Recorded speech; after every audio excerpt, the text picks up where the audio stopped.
தேவனாகிய கர்த்தருக்குள்ளார நாம் ஒரே ஐக்கியமாய், ஒரே சபையாய், ஒரே ஞானஸ்தானத்தினாலே, ஒரே விசுவாசத்தோடு நாம் ஒரே பந்தியில பங்கேற்கிறவராய் கூடி இருக்கக்கூடியதுனால ஒருத்தருக்கொருத்தர் பரஸ்பர வாழ்த்துதலை தெரிவித்துக் கொண்டு நாம் இன்றைய நாளுடைய பைபிள் ஸ்டடிக்குள்ளார கடந்து போவோம். எபேசியருக்கு எழுதின நிருபம் 3வது அதிகாரம் 20-21 வசனங்களை வாசிக்க போவோம். நாம் வேண்டிக் கொள்வதற்கும் நினைக்கிறதற்கும் மிகவும் அதிகமாய் நமக்குள்ளே கிரியை செய்கிற வல்லமையின்படியே நமக்கு செய்ய வல்லவராகிய அவருக்கு சபையிலே கிறிஸ்து இயேசுவின் மூலமாய் தலைமுறை தலைமுறைக்கும் சதா காலங்களிலும் மகிமை உண்டாவதாக. ஆமென். இதுல நம்மளை பத்தி நினைப்பதற்கும் நம்மளுடைய ஸ்தானத்தை, நம்மளுடைய இடத்தை, நம்மளுடைய பொசிஷன், ஆவிக்குரிய விதத்துல நாம எந்த ரீஜன்ல இருக்கிறோம் அப்படின்னு சொல்லிட்டு அந்த நினைச்சு நாம் நினைப்பதற்கும் ஜெபிப்பதற்கும் அதிகமாய் கிரியை செய்ய வல்லவராகி அவருக்கு சபையில கிறிஸ்து இயேசுவின் பல முறை நான் ஏற்கனவே ஆன்லைன்ல பைபிள் ஸ்டடி சொல்லியிருப்போம். இயேசு கிறிஸ்து அப்படின்னு சொல்றப்போ இந்த எபேசியர் இருக்கக்கூடிய நிருபத்தை நம்ம பவுல் ஆரம்பிக்கிறப்ப தேவனுடைய சித்தத்தினால இயேசு கிறிஸ்துவனுடைய அப்போஸ்தலனாகிய பவுல் எபேசுவில கிறிஸ்து இயேசுவுக்குள் விசுவாசியாய் இருக்கக்கூடிய பரிசுத்தவான்களுக்கு எழுதுகிறதாவது, அவன் இயேசு கிறிஸ்துவினால் பிடிக்கப்பட்டிருந்தாலும் இந்த இயேசு சபையில இருக்கக்கூடிய அந்த ஜனங்கள் பிடிக்கப்பட்டது கிறிஸ்து இயேசுவுக்குள் பிடிக்கப்பட்டவர்களா இருக்கிறார்கள்.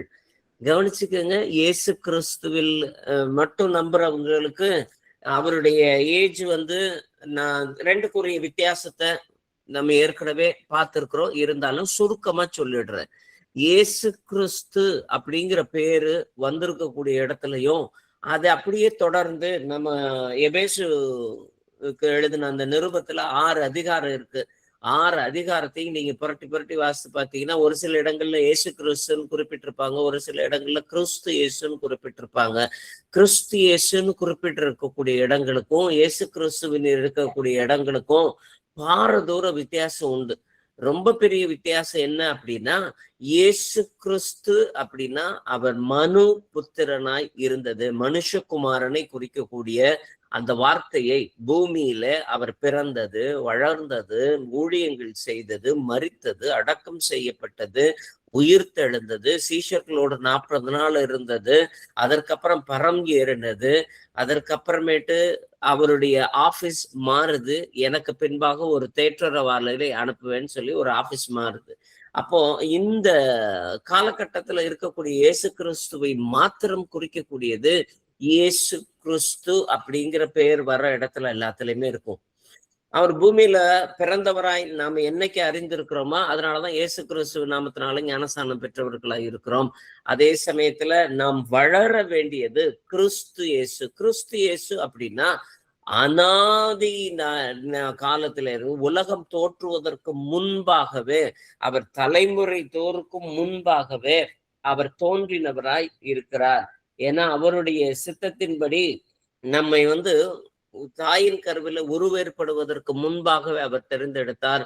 உலக தோற்றத்திற்கு முன்பாகவே அவர் அடிக்கப்பட்ட வண்ணமாய் இருக்கிறார் அப்படின்னு சொல்லிட்டு நாம பழைய ஏற்பாட்டு காலத்திலையுமே இயேசு கிறிஸ்துவனுடைய ஜீவிதம் இருக்குன்னு சொல்லி விசுவசிக்கிறவர்களுக்கு கிறிஸ்து இயேசுவின் மூலமாய் சபையில நாம் வளர வேண்டியது கிறிஸ்து இயேசுவுக்குள்ளார.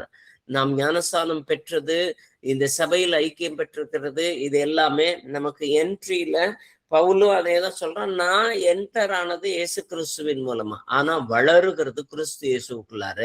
நான் இயேசு கிறிஸ்து அப்படிங்கிற ஒரு நாமத்தினால ஞானஸ்தானம் பெற்றிருந்தாலும் நாம் வளர வேண்டியது கிறிஸ்து இயேசுவுக்குள்ளார. அவர் 6000 ஆண்டுகளுக்கு முன்பாக அவர் பிறந்த உலக தோற்றத்திற்கு முன்பாகவே காலையும் மாலையும் சேர்ந்து முதல் நாள் ஆயிற்று, 2ஆம் நாள் ஆயிற்று, 3ஆம் நாள் ஆயிற்றுன்னு சொல்லி நாட்களுடைய எண்ணிக்கை கணக்கு போடுறதற்கு முன்னாடியே, முதலாம் நாளுக்கு முன்னாடியே 0 நாள், 0 hour, 0 day அந்த நாள்லரே இயேசு கிறிஸ்து படைப்பின் காரணராய் இருந்திருக்கிறார் அப்படின்னு விசுவசிக்கிறவர்கள், அந்த விசுவாசத்தில் வளருகிறவர்களுக்கு கிறிஸ்து இயேசுவின் மூலமாய் தலைமுறை தலைமுறைக்கும் சதா காலமும் மகிமை உண்டாவதாக.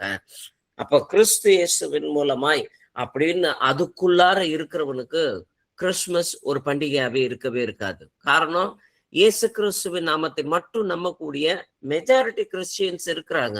அவங்க எல்லாமே இயேசு கிறிஸ்துவில் அளந்திருக்கிறாங்கன்னா இயேசு கிறிஸ்து பிறந்தாரு, அதை நான் சொல்லணும் அப்படின்றப்ப இயேசு கிறிஸ்துவனுடைய ஏஜ் 2000 ஆண்டுகள், 2025 ஆண்டுகள் அப்படின்னு சொல்லி இந்த ரேஞ்சுக்குள்ளார பிக்ஸ் பண்ணுகிறவங்க இயேசு கிறிஸ்துவின் பிறப்பை கொண்டாடுகிறவர்களா இருக்கிறார்கள். ஆனா நான் இயேசு கிறிஸ்துவனுடைய பிறப்பை எப்பயிலிருந்து நான் அறிந்திருக்கிறேன்னா கிறிஸ்து இயேசுவின் மூலமாய் இருக்கிறதுனால, இது உலக தோற்றத்திற்கு முன்பாகவே இருக்கிறதுனால, he is beyond the age, அவர் காலங்களுக்கு அப்பாற்பட்டவர் அப்படின்னு சொல்லி நான் விசுவசிக்கிறதுனால இயேசு கிறிஸ்துவின் மூலமாய் நான் கட்டப்பட்டவனாய் இருக்கிறேன். ஏன்னா இந்த எபேசு சபையில எழுதின இந்த நிருபம் மொத்தம் 6 அதிகாரத்தை கொண்டதா இருக்கும். அந்த 6 அதிகாரத்துல முதல் 3 அதிகாரம் ஒரு பகுதியாகவும், அதுக்கு அடுத்து 4, 5, 6 இருக்கக்கூடியது 2வது பகுதியாகவும், இயல்பாவே அவர் எழுதியிருக்கக்கூடிய விதம் 2 பிரிவாவே பிரிஞ்சிருது. அந்த 2 பிரிவா பிரிக்கக்கூடியதுல முதல் 3 அதிகாரங்களும் கிறிஸ்துவில் ஒரு விசுவாசியினுடைய அந்த இடம், அந்த அங்கீகாரம், நம்மளுடைய பொசிஷன் அப்படிங்கிறத உறுதியாய் அறிமுகம் செய்கிறது. அந்த அறிமுகத்தினுடைய கடைசி வரிகள் தான் இப்ப நாம வாசித்தது. நாம் வேண்டிக் கொள்ளுகிறதற்கும் நினைப்பதற்கும் அதிகமாய். ஏன்னா நம்மளைய அதிகமாய் அறிக்கை செய்து வைத்திருக்கிறவர் நம்மளுடைய கிறிஸ்து இயேசு. அந்த கிறிஸ்து இயேசுவுக்குள்ளார நாம் வளருகிற பொழுது, ஏன்னா அதுதான் நம்மளுக்கு இருக்கக்கூடிய ஆவிக்குரிய அதிகாரம். அந்த ஆவிக்குரிய அதிகாரத்தை பத்தி தான் நம்ம இன்றைய நாளிலே தியானிக்க போகிறவர்களா இருக்கிறோம். ஏன்னா இந்த 3 அதிகாரத்திலையுமே, முதல் 3 அதிகாரத்திலையுமே ஒரு நமக்கு சட்ட ரீதியான ஒரு இடம், நமக்கு ஞானஸ்தானம் வாங்கினதுனாலோ அல்லது இயேசு கிறிஸ்துவின், ஏன்னா மற்ற சபைகள்ல, காணிக்கை சபைகள்லையும் கட்டிட சபைகள்லையும் இருக்கவர்களுடைய பொசிஷனை காட்டிலும் நமக்கு இருக்கக்கூடிய பொசிஷன் பிரதானமானது. ஆசாரியர்களாகவும் லேவியர்களாகவும் தெரிந்தெடுத்து கொண்டிருக்கக்கூடிய அந்த பிரதானமான பொசிஷனை மட்டும் சொல்லக்கூடியது முதல் 3 அதிகாரங்கள். 2வது பகுதியாய் வரக்கூடிய அந்த 4, 5, 6 அதிகாரங்கள் நமக்கு கிறிஸ்துவ வாழ்க்கையின் உண்மையான நிலைமையும் அதனுடைய செயல்பாடுகளையும் எடுத்து காட்டக்கூடியதா இருக்கிறது. முதல் பகுதி நமக்கு இருக்கக்கூடிய கிறிஸ்துவுக்குள்ள இருக்கக்கூடிய, கிறிஸ்து இயேசுவுக்குள் இருக்கக்கூடிய உடைமைகளை பற்றி பேசக்கூடியதா இருக்குது. 2வது பகுதி அந்த 4, 5, 6 அதிகாரத்துல இருக்கக்கூடிய பகுதி நமது நடத்தையை பற்றியும் அது விளக்கக்கூடியதா இருக்கக்கூடியது. முதல் பகுதி உரிமையை சொல்லக்கூடியதா இருக்கிறது. 2வது பகுதி கடமையை சொல்லக்கூடியதா இருக்கிறது. அப்போ அந்த உரிமையை பத்தி நாம தெரிஞ்சவர்களா இருக்கும் பட்சத்துலதான் நம் கடமையை நாம் செயல்படுகிறவர்களா இருக்கிறோம். அதனாலதான் 4வது அதிகாரம் எபேசு சபைக்கு எழுதின நிருபத்துல 4:1 நாம வாசித்து பார்த்தோம்னா, ஆதலால் கர்த்தர் நிமித்தம் கட்டுண்டனாகிய நான் உங்களுக்கு சொல்லுகிற புத்தி என்னவெனில், நீங்கள் அழைக்கப்பட்ட அழைப்புக்கு பாத்திரவான்களாய் நடந்து. ஆமென். இப்ப அழைக்கப்பட்ட அழைப்பு அப்படிங்கிறது என்னன்னு சொல்லி தெரிஞ்சிருந்தாதான் அதுக்கு பாத்திரவான்களா நாம இருக்க முடியும். ஏன்னா நம்மளுடைய அந்த உரிமையை நாம் தெரிந்தெடுத்து கொண்டாலதான் நம்ம கடமையை நாம் என்னன்னு செய்ய முடியும். ஏன்னா ஒருத்தர் இன்னைக்கு ஓட்டு போடுறதுக்கு அவனுக்கு ஓட்டர் ஐடி கொடுத்து எனக்கு உரிமை இருக்கு, நீ போடுற வாக்குலதான் ஒரு பிரதிநிதி தெரிந்தெடுக்கப்படுவார்கள் அப்படிங்கிற அந்த உரிமை தெரிஞ்சிச்சுன்னா தான் அவன் கடமையை நிறைவேற்றுவதற்கு ஓட்டு போடுறதுக்கு அவன் போவான். அந்த கடமையை நிறைவேற்றுவதற்காகவே அவன் போற மாதிரியே இருக்கும். அதே மாதிரி நமக்கு இருக்கக்கூடிய உரிமைகள் இயேசு கிறிஸ்துவின் நாமத்தினால நாம் ஞானஸ்தானம் பெற்றவர்களா இருக்கக்கூடிய ஆவிக்குரிய அதிகாரங்கள் நமக்கு கொடுக்கப்பட்டிருக்கக்கூடியதா இருக்குது. அந்த கொடுக்கப்பட்டிருக்கக்கூடிய அதிகாரத்தை நாம் கரெக்டா அறிந்தவர்களாய் இருக்கும் பட்சத்துலதான் அழைக்கப்பட்ட அழைப்புக்கு பாத்திரவான்களாய் நடந்து கொள்ளவே முடியும். ஏன்னா நமக்கு உங்களுக்கு சொல்லக்கூடிய புத்தி அப்படின்றது மாதிரிதான் 4வது அதிகாரத்துல 2வது பகுதியை கரெக்டா ஆரம்பிக்கிறார். அதுல ஆரம்பிக்கிறது மட்டும் இல்லாம அந்த 4வது அதிகாரத்துல அவர் சொல்லக்கூடியது எப்படி போகக்கூடிய நடைகள்லாம் எழுதியிருப்பாரு அப்படின்னா 14வது வசனத்துல நாம் வாசித்து பார்த்தோம் அப்படின்னா, நான் இனி குழந்தைகளா இராமல் மனுஷருடைய சூதும் வஞ்சிக்கிறதற்கு ஏதுவுமான தந்திரமுள்ள போதகமாகிய பலவிதமான காற்றினாலே அலைகளை போல அலைக்கடிக்கப்படாமல் அப்படின்ற மாதிரி சொல்லி நாம கிறிஸ்து இயேசுவுக்குள் பாலகர்களா இன்னும் இராம நம் கிறிஸ்துவுக்குள் நல்ல வளர்ந்தவர்களாய் தேறினவர்களாயும் இருக்க வேண்டும் என்று, நம்மளுடைய சமாதான கட்டினால் நிரப்பப்பட வேண்டும் என்று இவ்விதமாய் கிறிஸ்து இயேசுவுக்குள் கற்றுக்கொள்ளவில்லையா அப்படிங்கிற மாதிரி கேள்விகளோட தான் அவர் எழுதினவராய் இருப்பார். அப்ப நாம கற்றுக்கொண்டது என்ன? இயேசு கிறிஸ்து நாமத்தினால ஞானஸ்நானம் வாங்கிட்டேன், இயேசு கிறிஸ்துவனுடைய சபைக்குள்ளார நான் சபைக்கு கட்டட சபைக்கு போகாம காணிக்கை சபைக்கு போகாம இந்த சபைக்கு மட்டும்தான் வரேன், அல்லது நாம இங்க இந்த ஐக்கியத்தோட நான் வாரந்தோறும் போய் கூடுகையில கலந்துக்கிறேன், அல்லது ஆன்லைன்ல 8 மணிக்கு தவறாம நான் கலந்துக்கிறேன், இவைகளை மட்டும் நிறைவேற்றுகிறதுனால நாம் கிறிஸ்து இயேசுவுக்குள் கட்டப்பட்டவர்களாய் இருக்கிறோம் என்று முழு நிச்சயம் இல்லை.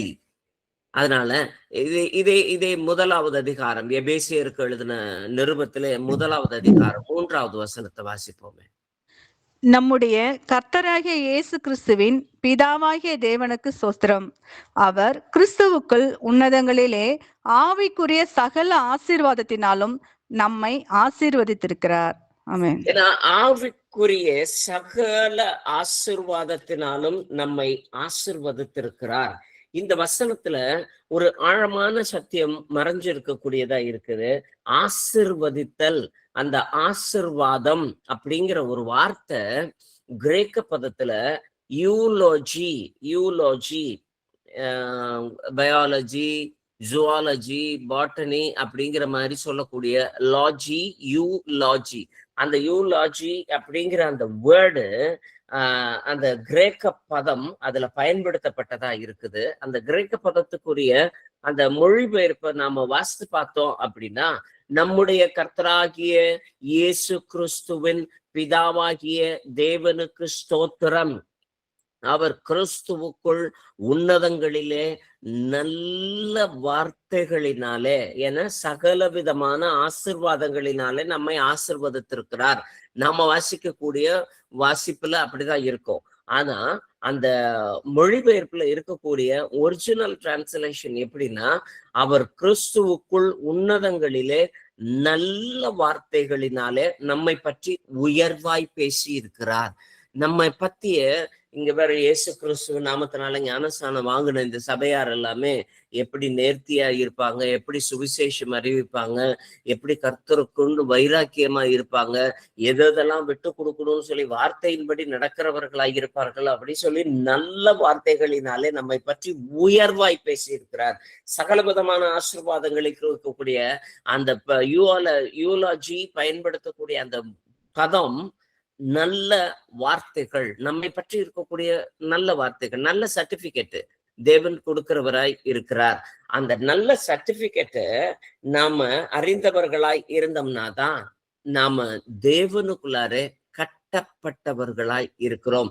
இதே ரோமருக்கு எழுதின நிருபத்துல 15வது அதிகாரம் 29வது வசனத்தை வாசிப்போமே. நான் உங்களிடத்தில் வரும்போது கிறிஸ்துவனுடைய சுவிசேஷத்தின் சம்பூர்ணமான ஆசீர்வாதத்தோட வருவேன் என்று அறிந்திருக்கிறேன். அப்போ அந்த நான் உங்களிடத்தில் வரும்பொழுது கிறிஸ்துவனுடைய சுவிசேஷம் ஆசீர்வாதத்தோடுன்னு இருக்கு இல்லையா, அந்த ஆசீர்வாதத்தோடு அப்படிங்கிற அதே இடத்துலயுமே இந்த யூலாஜி அப்படிங்கிற கிரேக்க பதம் தான் அந்த இடத்துலயுமே பயன்படுத்தப்பட்டதா இருக்கிறது. அப்ப கிறிஸ்துவுக்குள் சுவிசேஷத்தின் முழுமையான நல்ல வாக்கு, நல்ல வாக்கு, நம்மளை பற்றி நல்ல ஒரு வார்த்தைகள் உண்டாகும். அப்போ கிறிஸ்து இயேசுவுக்குள் கட்டப்பட்டிருக்கக்கூடிய சபையாய் இருக்கிறவர்கள் நாம். அப்போ நம்மை பற்றிய பரலோகமே ஒரு உயர்வான ஒரு எண்ணத்தோடும் உயர்வான ஒரு எதிர்பார்ப்போடும் அந்த நல் வாக்குகளும் நல்ல வார்த்தைகளினாலும் நம்மை பற்றி உயர்வாய் பேசக்கூடிய ஒரு ஸ்தானத்திலையும் இருக்கிறவர்களா இருக்கிறோம். இதே ரோமருக்கு எழுதின நிருபத்துல 16-18 வாசிப்போமே. அப்படிப்பட்டவர்கள் நம்முடைய கர்த்தராகிய இயேசு கிறிஸ்துவுக்கு ஊழியம் செய்யாமல் தங்கள் வயிற்றுக்கே ஊழியம் செய்து நய வசனிப்பினாலும் இச்சக பேச்சினாலும் கபடில்லாதவர்களுடைய இருதயங்களை வஞ்சிக்கிறவர்களாய் இருக்கிறார்கள். ஆமென். அந்த ஸ்தானம் உணராம அப்ப அந்த ஸ்தானத்துல இருந்து நமக்கு இருக்கக்கூடிய இடம் இப்படிதான் இருக்கணும், இந்த பொசிஷன்ல தான் கிறிஸ்துவின் நாமத்தினால ஞானஸ்தானம் பெற்றவர்கள், இயேசு கிறிஸ்துவனுடைய சபையான் அங்கத்தினராய் இருக்கக்கூடியவர்கள் இந்த கிரைட்டீரியாக்குள்ளாரதான் கட்டப்படணும்னு சொல்லி எபேசு முதல் 3 அதிகாரம் அதனை பற்றி விளக்கங்கள் எல்லாத்தையுமே நான் முழுசா அந்த வசனமா வாசித்து பேசுறதுக்கு நேரம் பத்தாது. அதனால நீங்க அது செல்ஃப் எக்ஸ்பிளனேட்டரியா தான் இருக்கும் எல்லா வசனங்களுமே. அதுல முதல் 3 அதிகாரமும் நாம் எந்த நிலையில் இருக்கிறோம் என்பதை உணர்த்தக்கூடியதா இருக்கும். அதனால அதை புரிந்து நாம் நடக்கிறவர்களாய் இருக்கணும். அப்படின்னா நம்ம 4வது அதிகாரத்துல இருந்து நமக்கு உண்டான அழைப்பிலே நீங்கள் ஒரே நம்பிக்கையால் அழைக்கப்பட்டது போல ஒரே சரீரமும் ஒரே ஆவியும் உண்டு, ஒரே கர்த்தரும் உண்டு, ஒரே விசுவாசம் உண்டு, ஒரே ஞானமும் உண்டு, எல்லோருக்கும் ஒரே தேவனும் பிதாவும் உண்டு, அவர்கள் எல்லார் மேலும் எல்லாரோடும் உங்கள் எல்லாருக்குள்ளும் இருக்கிறார் அப்படின்னு சொல்லிட்டு நம்மளுடைய வாழ்க்கையினுடைய அன்றாட நிகழ்வுகள்ல ஒவ்வொரு சில எல்லார் மேலும் எல்லாருக்குள்ளும் எல்லார்வற்றிலும் அவர் இருக்கிறார்.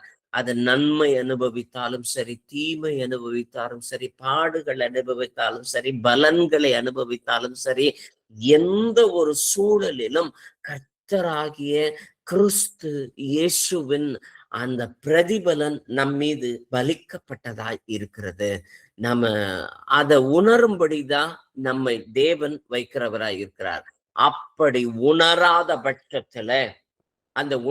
பட்சத்துல நம்மளுடைய வசனிப்பு எல்லாமே நயவசனிப்பும் உச்சகமான பேச்சும் நம்ம அப்படிப்பட்டதா இருக்கும். ஏன்னா கபடில்லாதவர்களை வஞ்சிக்க கூடிய விதத்துல இருக்கக்கூடிய வார்த்தைகளாய் இந்த வார்த்தைகள் மாறி நம்மளுடைய பொசிஷன், நம்மளுடைய ஸ்டேட்டஸ் இதுதான். நம்மை தேவனுடைய வருகைக்கு ஆயத்தமாய் இருக்கிறவர்கள் அவ்விதமாய் இருப்பார்கள் அப்படின்னு சொல்லக்கூடிய விதத்துல நம்மை தேவன் அவ்விதமாய் உச்சிதமான நல்வார்த்தைகளினாலே சம்பூர்ணமான ஆசீர்வாதத்தோடு வருவேன் என்று அறிந்திருக்கிறேன் அப்படின்னு சொல்லி வச்சிருக்கக்கூடிய அந்த மேலான ஒரு பொசிஷன்ல நாம இருக்கிறோம். அதனால மேலானவைகளை நாடக்கூடியவர்களா இருக்கிறோம். கீழானவைகள் இன்னும் சண்டை, சச்சரவு, சின்ன சின்ன கோபங்கள், சின்ன சின்ன வெறுப்புகள், சின்ன சின்ன எதிர்பார்ப்புகள், உலகபூர்வமா இருக்கக்கூடிய ஆசைகள், உலகபூர்வமா இருக்கக்கூடிய ஒரு சில பிரச்சனைகளுக்காக மன வருத்தப்பட்டு நாம வேதம் வாசிக்காம தள்ளி போடுறது, ஜெபம் பண்ணாம தள்ளி போடுறது, சின்ன சின்ன பிணக்குகள்னால குடும்ப ஜெபம் தள்ளி போடுறது, இந்த மாதிரி அழைப்புக்கெல்லாம் நாம அழைக்கப்பட்டவர்களா இல்ல. அழைப்புக்கு பாத்திரவார்களா இருக்க. கோபம் கொண்டாலும் பாவம் செய்யாதிருங்கள். காலையில கோபம் வந்துச்சுன்னா சூரியன் மறைறதுக்குள்ளார அது எல்லாத்தையுமே மறந்துட்டு போயிடணும். இந்த அழைப்புக்கு தான் நாம் அழைக்கப்பட்டிருக்கிறோம். கெட்ட வார்த்தை யாதொன்றும் உங்களுடைய வாய்களிலே புறப்படாதிருப்பாயாக அப்படின்னா பேசக்கூடியது எல்லாத்தையுமே நமக்கு நல் வசனிப்பா இருக்கணும்.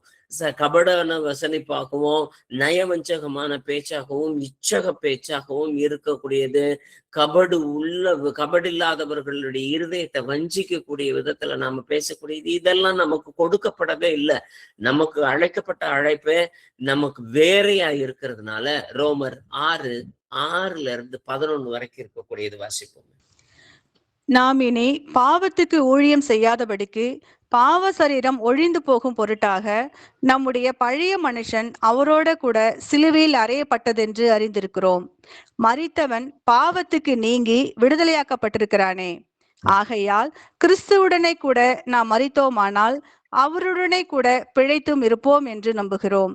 மரித்தோரிலிருந்து எழுந்த கிறிஸ்து இனி மரிப்பதில்லை என்று அறிந்திருக்கிறோம். மரணம் இனி அவரை ஆண்டு கொள்வதில்லை. அவர் மரித்தது பாவத்திற்கென்று ஒரே தரம் மரித்தார். அவர் பிழைத்திருக்கிறது தேவனுக்கென்று பிழைத்திருக்கிறார். அப்படியே நீங்களும் உங்களை பாவத்திற்கு மரித்தவர்களாகவும் நம்முடைய கர்த்தராகிய இயேசு கிறிஸ்துவுக்குள் தேவனுக்கென்று பிழைத்திருக்கிறவர்களாகவும் எண்ணிக்கொள்ளுங்கள். ஆமென். நம்மள என்ன மாதிரி எண்ணிக்கணும் அப்படின்னா, நாம பாவத்திற்கு மரித்தவர்களாகவும் நம்முடைய கர்த்தராகிய இயேசு கிறிஸ்துவுக்குள், யாருக்கென்று? தேவனுக்கென்று, மனுஷருக்கென்று அல்ல, முகத்தாட்சணைக்கென்று அல்ல. யாரோ சுவிசேஷம் சொன்னாங்க, இந்த பிரதர் சொன்னாரு, அந்த சிஸ்டர் சொன்னாங்க, அவங்களுக்காக இவங்களுக்காக அதை பத்தி கேட்கிறேன், இதை பத்தி கேட்கிறேன் அப்படின்னு சொல்லி மனுஷனுக்கென்று நாம் பிழைத்திருக்கிறவர்களாய் அல்ல, தேவனுக்குள் மரித்தவர்களாய், நாம் பாவத்திற்கு பிழைத்தவர்களாய். என பாவ இயல்பு மரித்து பழைய மனுஷன் கிறிஸ்துவோடு கூட சிலுவையில் அறையப்பட்டதாக இருக்கக்கூடியத அவர் அறிக்கை செய்கிறார். அதனால பெரியமானவர்களே, இன்னும் பழைய மனுஷன் நமக்குள்ளார செயல்படக்கூடாது. கோபம், வெறுப்பு, வைராக்கியம், பகை, நமக்கு இருக்கக்கூடியது வேண்டாத அந்த இருதயத்தினுடைய திருக்குகள் ரொம்ப சாதுரியமா நடக்கிறதாகவும், உலகபூர்வமா இருக்கக்கூடிய விதத்துல ஆஸ்திகள், அந்தஸ்துகள், சொத்து, சுகம், இவைகளை மட்டும் சேர்த்து வைக்கக்கூடியது. இதுல இருந்து எல்லாத்தையுமே நாம மரித்தவர்களாய், நாம் தேவனுக்கென்று நடக்கப்பட்டவர்களாய் இருக்கும் பட்சத்துலதான் மரணம் நம்மை ஆண்டு கொள்ளாது. நாம் தேவனுடைய சமூகத்துல இரண்டாவது மரணத்தை நாம் ஆளுகை செய்யாதபடிக்கு தப்பிக்கணும்னா, நமக்கு இருக்கக்கூடிய அந்த பொசிஷன், நாம் எதுக்காக பிழைச்சிருக்கிறோம்னா தேவனுக்கென்று பிழைத்திருக்கிறோம். ஞானஸ்தானம் வாங்கி வெளியில வந்தீங்க அப்படின்னா, நீங்க வெளியில வந்த நாள்ல இருந்து நீங்கள் உங்களுடையவர்கள் அல்ல, தேவனுடையவர்கள். நீங்கள் உங்களுக்கென்று வாழ்வதல்ல, தேவனுக்கென்று பிழைத்திருக்கிறவர்களாக எண்ணிக்கொள்ளுங்கள். ஒவ்வொரு நாளும் நான் பிழைச்சிருக்கிறேன், ஒவ்வொரு நாளும் நான் வாழ்ந்திருக்கிறேன் அப்படின்னா யாருக்காக? அப்படின்னா கர்த்தருக்காக. அன்னைக்கு ஒரு நாள் யாருக்கும் சுவிசேஷம் சொல்லாம தூங்கிடாதீங்க. வேதத்தை வாசிக்காம உங்களுடைய படுக்கைக்கு போயிடாதீங்க. ஒரு நாள் தேவனுடைய காரியத்துல யாரையாச்சும் ஒருத்தர் மன்னிச்சிருங்க, யாரையாச்சும் ஒருத்தருக்காச்சும் சுவிசேஷம் சொல்லிடுங்க. அப்படிங்கிற மாதிரி நான் தேவனுக்கென்று பிழைத்திருக்கிறவர்களாய் மாறுகிற பொழுது 2 கொரிந்தியர் 5:17 வாசிப்போமே. இப்படி இருக்க ஒருவன் கிறிஸ்துவுக்குள் இருந்தால் புது சிருஷ்டியா இருக்கிறான், பழையவைகள் ஒழிந்து போயின, எல்லாம் புதிதாயின. அப்ப கிறிஸ்துவுக்குள் நாம இருக்கிறேன் அப்படின்னா, கிறிஸ்துவுக்குள் வளர்றது அப்படின்னா நாம பழசு எல்லாமே போயிருக்கணும். கொஞ்சம் கொஞ்சமா போகுது பிரதர் அப்படின்னா, கொஞ்சம் கொஞ்சமா தான் நீங்க மரிக்கிறீங்க, கொஞ்சம் கொஞ்சமா தான் இருக்கிறீங்க. நாம பிழைக்கிறதே கொஞ்சம் கொஞ்சமா தான், ஏதோ குத்துயிரும் கொலையுருமா இருக்கிறோன்ற மாதிரி அர்த்தம். பிரதர் பாதி விட்டுருக்கிறேன் பிரதர், இன்னும் பாதி விடல அப்படின்ற மாதிரி எடுத்தோம்னா, பாதி பிழைச்சிருக்கிறீங்க, பாதி சேர்த்திருக்கிறீங்க. அப்ப நீதிக்கு பிழைத்தவர்களாகவும் அநீதிக்கு மரித்தவர்களாகவும் இருக்கக்கூடியதுல அந்த அநீதி இன்னும் கொஞ்சம் கொஞ்சம் இருந்துகிட்டு இருக்கு பிரதர். எப்பயாச்சும் கோவம் வந்துச்சுன்னா ஏதாச்சும் 2 கெட்ட வார்த்தை பேசிடுவேன் பிரதர், எப்பயாச்சும் கோவம் வந்துச்சுன்னா எதிர்த்து பேசிடுவேன், ஆனா அதெல்லாம் மன்னிக்க மாட்டேன், செத்தா கூட மூஞ்சில முழிக்க மாட்டேன்னு சொன்ன ஆட்கள்கிட்ட இன்னும் போய் நான் பேசாம இருக்கிறேன். அப்படிங்கிற மாதிரி இருக்கக்கூடிய விஷயங்கள் எல்லாமே நாம பாதி மரித்தவர்களாகவும் பாதி உயிர்த்தவர்களாகவும் நாம் இருக்கிறோம். அப்படின்னா அதுக்கு பேர் அர்த்தம் கொத்துயிரும் கொலையுருமா அறகுறையா தான் நம்ம இருக்கிறோம்னு அர்த்தம். ஆனா நாம பழையவைகள் எல்லாமே, நம்ம எல்லாருமே கிறிஸ்துவுக்குள் புதிய சிருஷ்டியாய் இருப்பதாகவும், பழைய மனுஷன் ஒழிந்து போயினது அப்படின்னு சொல்லி வசனம் நமக்கு அறிக்கை செய்கிறது. அடுத்து நாம் எபேசியருக்கு எழுதின நிருபம் 2வது அதிகாரம் 7வது வசனத்தை வாசிப்போமே. கிறிஸ்து இயேசுவுக்குள் நம்மை அவரோடு கூட எழுப்பி உன்னதங்களிலே அவரோடு கூட உட்காரவும் செய்தார். ஆமென். இப்ப கிறிஸ்து இயேசுவுக்குள் நம்மை அவரோடு கூட எழுப்பி உன்னதங்களிலே உட்கார செய்திருக்கிறார். அறிக்கை செய்யக்கூடியது வேத வசனம் நம்மளைய பார்த்து எப்படி இருக்குன்னா, உன்னைய பரலோக சிங்காசனத்துக்கு ஏறி உட்கார்றதுக்கு உன்னைய வச்சிருக்கிறார். அதான் ஆவிக்குரிய அதிகாரம். நம்ம சாதாரண இந்த உலகபூர்வமா இருக்கக்கூடியது, இவன் என்னை மதிக்க மாட்டேங்கிறான், இவன் எனக்கு பிரைஸ் சொல்ல மாட்டேங்கிறான், இவர் என்கிட்ட மதிக்க மாட்டேங்கிறாரு, இவர் எனக்கு வீடு தேடி பத்திரிகை வைக்கல, வீடு தேடி என்னை அழைக்கல, அப்படி இப்படின்ற விஷயங்கள்ல எல்லாத்துக்கும் இன்னைக்கு ஒரு சில விஷயங்கள்ல விரோதங்கள், பகைகள் நாம வச்சிருக்கிறோம்னா, நீங்க உன்னதங்களில உட்காருவதற்கென்று அழைக்கப்பட்டவர்களா இருக்கிறோம். இந்த சாதாரணமா சின்ன சின்ன உட்கார்றதுல இருக்கக்கூடியதுக்காக நாம தேவனுடைய சமூகத்துல நாம் முறையெடுக்கிறவர்களாய் இல்லாம, நம்ம அவருக்கென்று நீதிக்கென்று பிழைத்தவர்களாய் இருக்கிறோம். ஏன்னா நமக்கு இருக்கக்கூடிய அதிகாரபூர்வமான அந்த ஒரு இடம் அப்படிங்கிறது எபேசியருக்கு திரும்ப வாங்கல. எபேசியருக்கு எழுதின நிருபத்துல 1வது அதிகாரத்துல 19 23 வரைக்கும் இருக்கக்கூடிய வாசிக்க கொடுப்போம். தாம் கிறிஸ்துவை மரித்தோரிலிருந்து எழுப்பி அவரிடத்தில் நடப்பித்த தமது பலத்த சத்துவத்தின் வல்லமையின்படியே விசுவாசிக்கிறவர்களாகிய நம்மிடத்திலே காண்பிக்கும் தம்முடைய வல்லமையின் மகா மேன்மையான மகத்துவம் இன்னதென்றும் நீங்கள் அறியும்படிக்கு அவர் உங்களுக்கு பிரகாசமுள்ள மனக்கண்களை கொடுக்க வேண்டும் என்றும் வேண்டிக் கொள்ளுகிறேன். எல்லா துரைத்தனத்திற்கும் அதிகாரத்துக்கும் வல்லமைக்கும் கர்த்தத்துவத்துக்கும் இம்மையில் மாத்திரமல்ல மறுமையிலும் பேர் பெற்றிருக்கும் எல்லா நாமத்துக்கும் மேலாய் அவர் உயர்ந்திருக்கத்தக்கதாக அவரை உன்னதங்களில் தம்முடைய வலது பாதத்தில் உட்காரும்படி செய்து எல்லாவற்றையும் அவருடைய பாதங்களுக்கு கீழ்ப்படுத்தி எல்லாவற்றையும் எல்லாவற்றாலும் நிரப்புகிறவருடைய நிறைவாகிய சரீரமான சபைக்கு அவரை எல்லாவற்றுக்கும் மேலான தலையாக தந்தருளினார். ஆமென். இது இயேசு கிறிஸ்துவனுடைய அங்கீகாரம். இயேசு கிறிஸ்துவனுடைய அங்கீகாரம் எப்படிப்பட்டதுன்னா, மகா மேன்மையான மகத்துவம். அந்த மகா மேன்மையான மகத்துவம் வலது வாரிசத்துல அமர்ந்திருக்கிறது. எல்லாவற்றையும் அவருடைய பாதங்களுக்கு கீழ்ப்படுத்துகிறது. அவருடைய வார்த்தைக்கு அதிகாரம் உண்டு. வியாதிகள் நீங்கும். பிறவி குருடனா இருந்தாலும் சரி, எந்த இடத்துலயுமே அவருடைய அதிகாரங்கள் அந்த இடத்துல நிரூபிக்கப்பட்டதா இருக்குது. இயேசு கிறிஸ்துவனுடைய அதிகாரம் அப்படிங்கிறது சாத்தான் மீது அதிகாரத்தை கொண்டவராய் இருந்தார். ஏன்னா எதிரியினுடைய சக்தியின் மேல அதிகாரம் அப்படின்னா இயேசு கிறிஸ்து சகல அதிகாரம் கொண்டவராய் இருந்தார். அவர் அதே அதிகாரம் தான் நமக்கும் கொடுத்திருக்கிறார். ஏன்னா ஒவ்வொரு இடத்துலயுமே அவர் செஞ்சிருக்கக்கூடிய அற்புதங்கள், அடையாளங்கள் எல்லாவற்றையுமே மகா மேன்மையான மகத்துவத்தை உடையதா இருக்கிறது. இத இன்னதென்று நீங்கள் அறியும்படிக்கு உங்களுக்கு பிரகாசமுள்ள மனக்கண்கள் தர வேண்டும் என்று வேண்டிக் கொள்கிறேன். அவன் பவுல் வேண்டுகிறான், இது இந்த மாதிரி மகா மேன்மைக்குள்ள இருக்குது, அது உங்களுக்கும் உண்டு அப்படிங்கிறத எப்படி காணணும் அப்படின்னா, இன்னைக்கு உலகபூர்வமா இருக்கக்கூடியதுல யோபு வாழ்ந்த நாட்கள்ல பூமியில 3 வருஷம் தன்னுடைய நண்பர்களுடைய கண்களுக்கும் மனைவியினுடைய கண்களுக்கும் மற்றவர்களுடைய கண்களுக்கும் அற்பமும் ஏளனமுமாய் தோன்றப்பட்டான். ஆனா அவன் இருக்கக்கூடிய நிலைய விசுவசிக்காம அவன் மனக்கண் பிரகாசமுள்ள மனக்கண் கொடுக்கப்பட்டதா இருக்கு. கர்த்தர் என்னை நிச்சயம் உயர்த்துவார், கர்த்தர் நிச்சயம் என்னை பாதுகாப்பார் அப்படின்னு சொல்லிட்டு அவனுக்கு பிரகாசமுள்ள மனக்கண்கள் கொடுக்கப்பட்டது. ஏன்னா அதனால அவன் 3.5 ஆண்டுகளுக்கு அப்புறமா உயர்த்தப்பட்டது முந்தின நிலைமையை காட்டிலும் 2 மடங்காய் உயர்த்தப்பட்டவனாய் இருக்கிறான். ஏன்னா ஆவிக்குரிய அதிகாரம் அப்படிப்பட்டதாய் இருக்கிறது. அந்த ஆவிக்குரிய அதிகாரத்தை முழுமையா உணர்ந்ததுனாலதான் சங்கீதக்காரன் சங்கீதத்துல எல்லாத்துலயுமே கர்த்தரின் மேய்ப்பராய் இருக்கிறார், நான் தாழ்ச்சி அடையன், அவர் என்னை புல்லுள்ள இடங்களில் மேய்க்கிறார், அமர்ந்த தண்ணீர்களை இருக்கிறார்.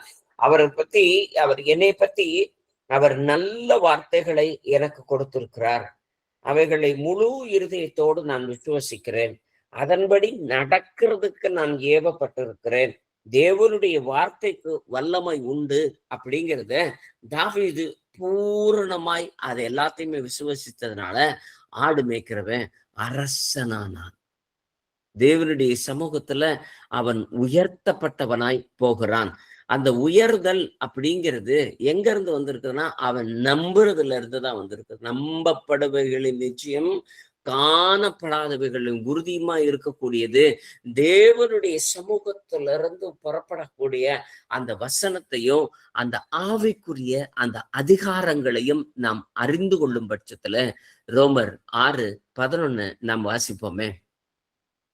அப்படியே நீங்களும் உங்களை பாவத்திற்கு மரித்தவர்களாகவும் நம்முடைய கர்த்தராகிய இயேசு கிறிஸ்துவுக்குள் தேவனுக்கென்று பிழைத்திருக்கிறவர்களாகவும் எண்ணிக்கொள்ளுங்கள். நம்மளை எப்படி நினைச்சுக்கணுமா?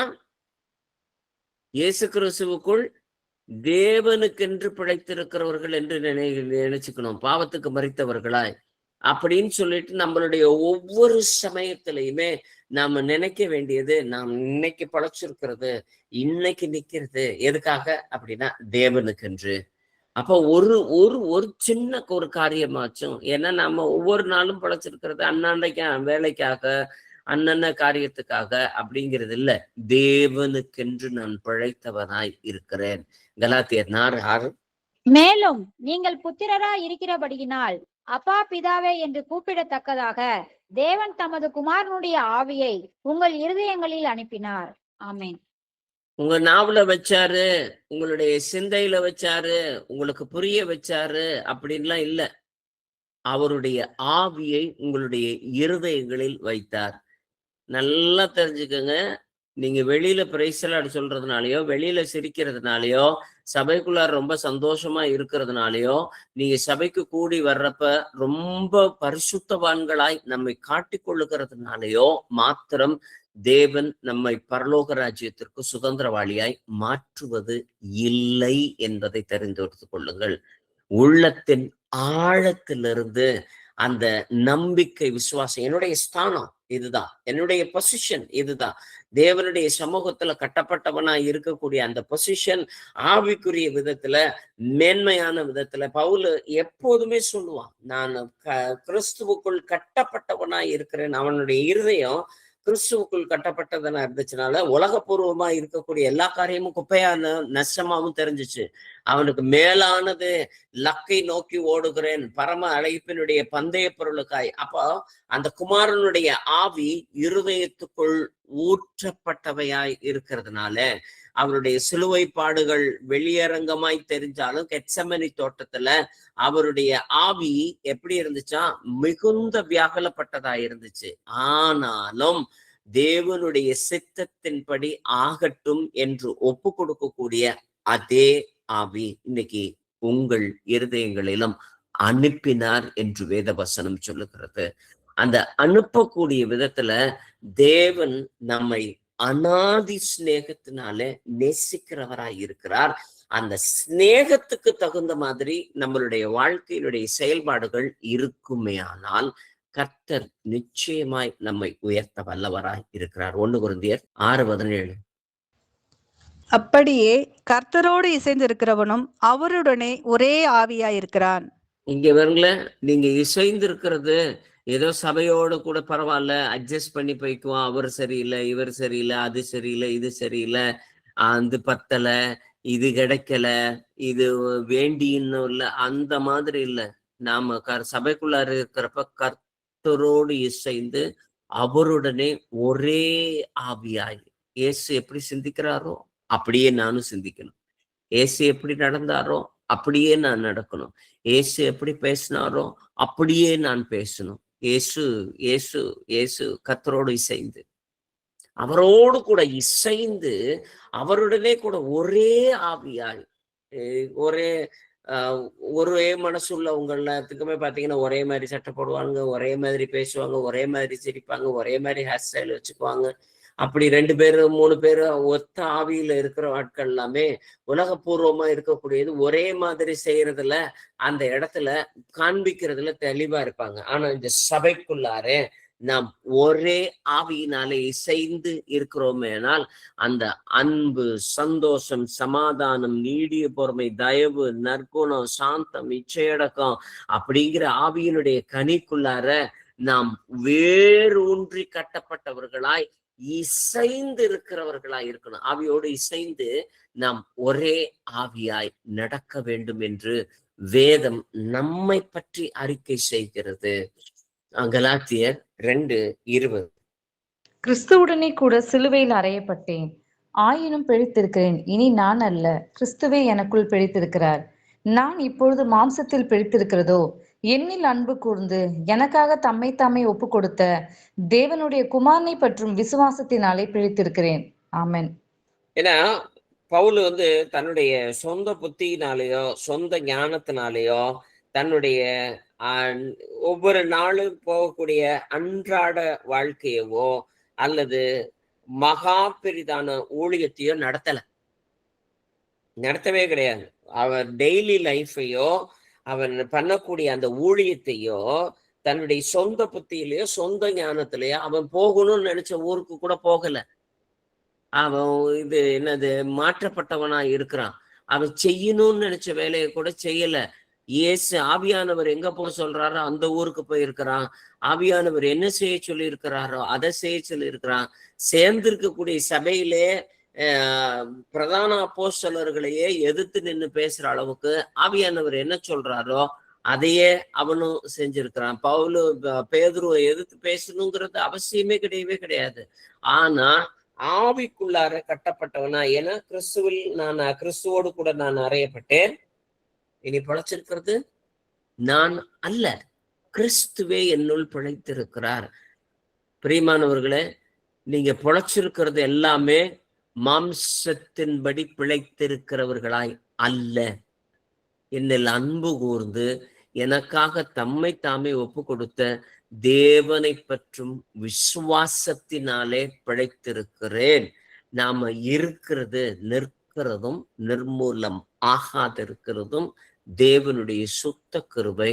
நாம பிழைச்சிருக்கிறோம் அப்படின்னா அந்த விசுவாசத்தினால மாத்திரம்தான், குமாரனை பற்றும் கூடிய விசுவாசத்தினால மாத்திரம்தான் நிக்கிறோம். அதனால நம்மளுடைய வாழ்க்கையில இருக்கக்கூடிய எல்லா விஷயத்திலையுமே எதெல்லாம் விட்டு கொடுக்கணுமோ, எதெல்லாம் நாம அனுசரிக்கணுமோ, எதெல்லாம் நாம தேவனுடைய சமூகத்துக்கு அவருக்கு பிரியமா இருக்கணுமோ அத்தனையும் மாத்திக்கொள்ளக்கூடியதா இருக்கும். ஏன்னா 1 யோவான் 4:4 வாசிங்க. பிள்ளைகளே, நீங்கள் தேவனால் உண்டாயிருந்து அவர்களை ஜெயித்தீர்கள், ஏனெனில் உலகத்தில் இருக்கிறவனிலும் உங்களில் இருக்கிறவர் பெரியவர். ஆமென். இதை எப்படி சொல்லணும்?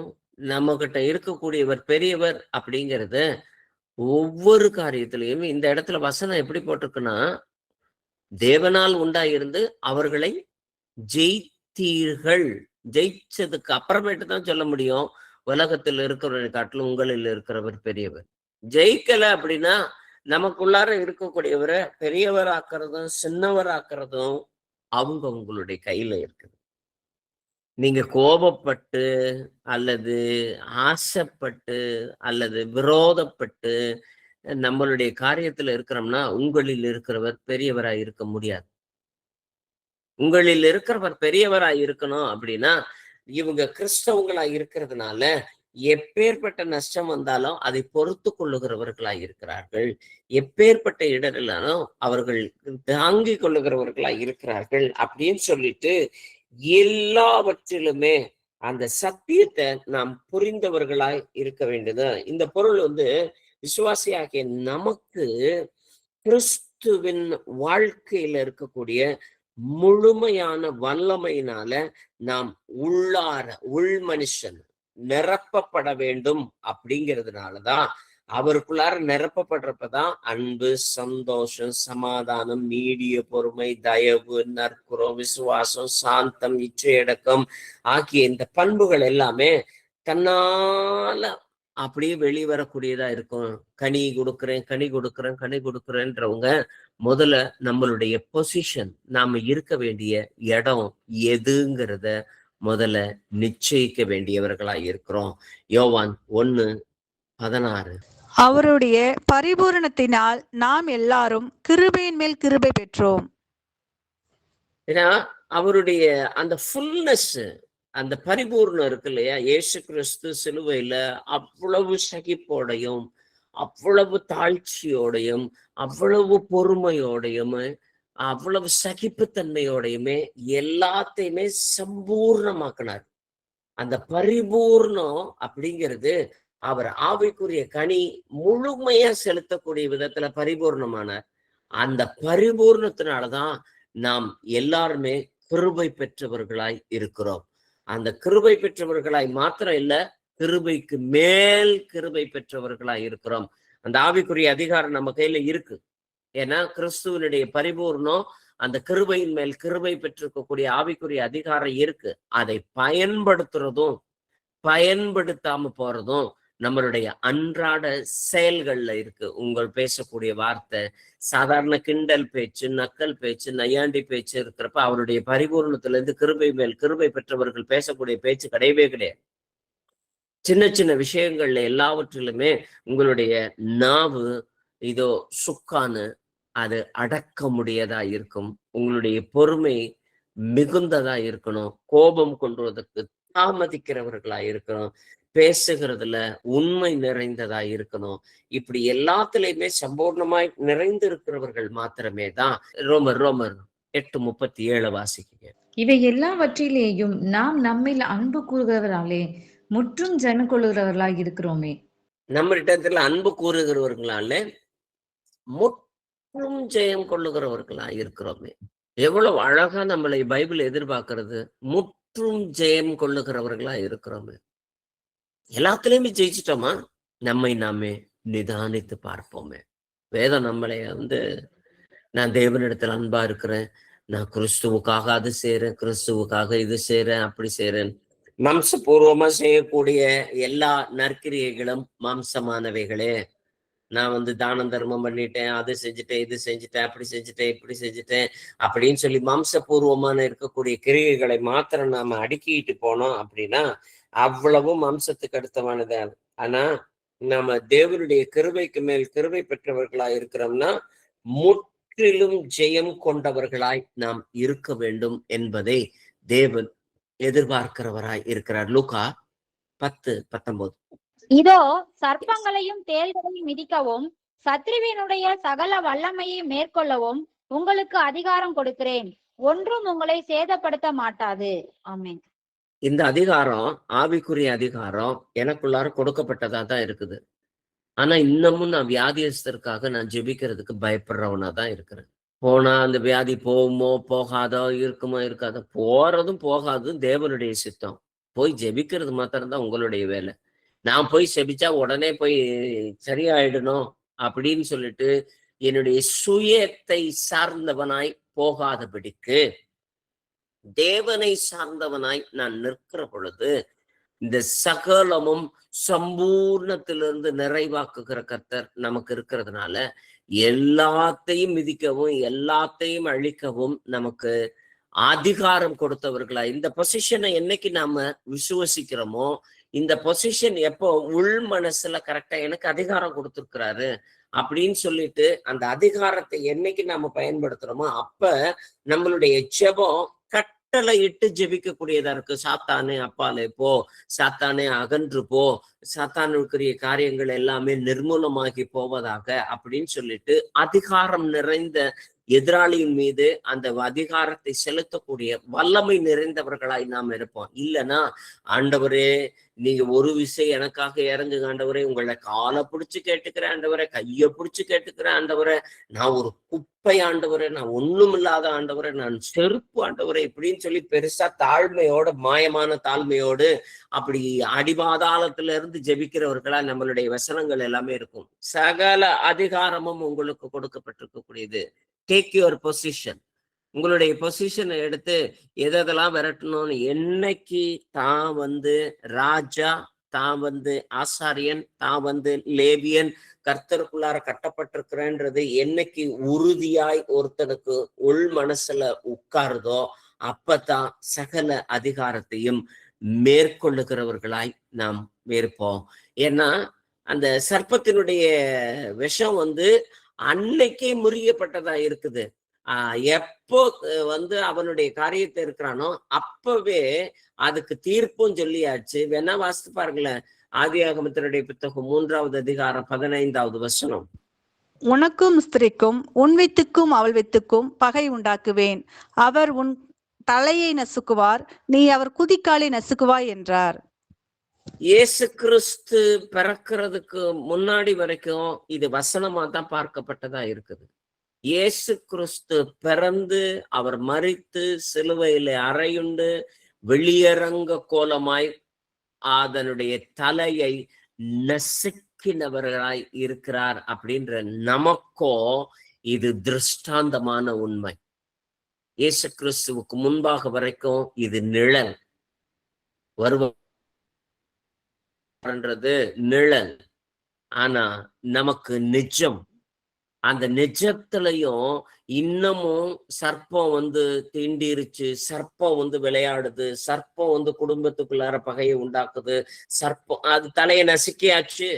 அந்த நசுக்கக்கூடிய வல்லமையும் அதிகாரமும் உங்களுக்கு கொடுத்திருக்கிறேன், அது சகலவற்றையும் மேற்கொள்ளக்கூடிய அதிகாரம் உங்களுக்கு கொடுத்திருக்கிறேன் அப்படின்றப்போ வியாதியை கட்டளையிட்டு ஜெபிக்கவும், இதோ வியாதியஸ்தர்களை நாம் நம்மளுடைய ஜெபத்தினுடைய கட்டளையினாலே விடுதலை பெற வைக்கவும் நம்மால் கூடும் என்பதை சீஷர்கள் உள்ளத்தின் ஆழத்துல விசுவசிக்கணும்.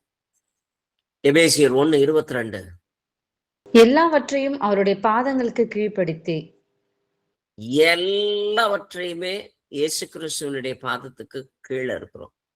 நாம எங்க இருக்கிறோம் அப்படின்னா கிறிஸ்துவுக்கு உள்ளார இருக்கிறோம். அப்போ நமக்கும் நம்மளுடைய பாதத்துக்கும் கீழே தான் எல்லாவற்றையும் கீழ்ப்படுத்தி இருக்கிறார். இந்த அதிகாரம் கிறிஸ்துவுக்குள் இருக்கிறவர்களுக்கு கொடுக்கப்பட்டதாய் இருக்கிறது. இன்னும் அந்த அதிகாரத்தை நாம கையில எடுக்காதவங்களா தான் இருக்கிறோம்.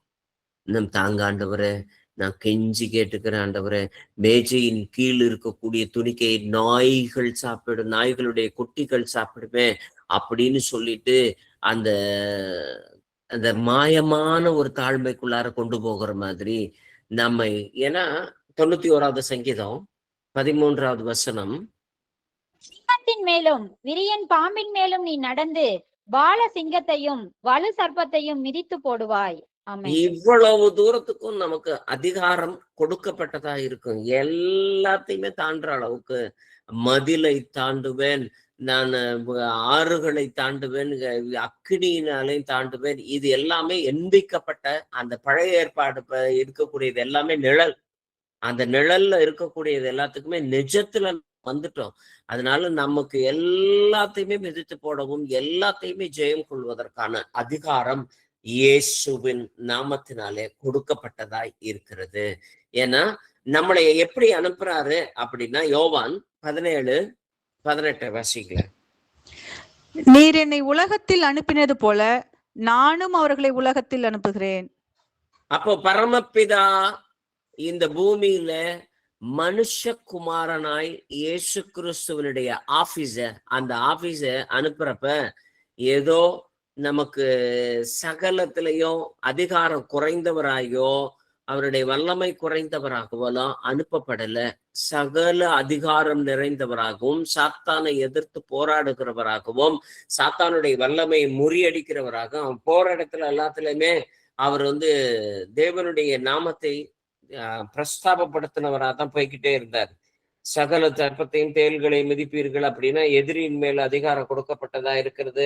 சாத்தானுக்கு கீழே நம்மளை எல்லாத்தையுமே போட்டிருக்கிறான் அப்படின்னா சாத்தான் மேல அதிகாரம் கொடுக்கப்பட்டதா இருக்கிறது.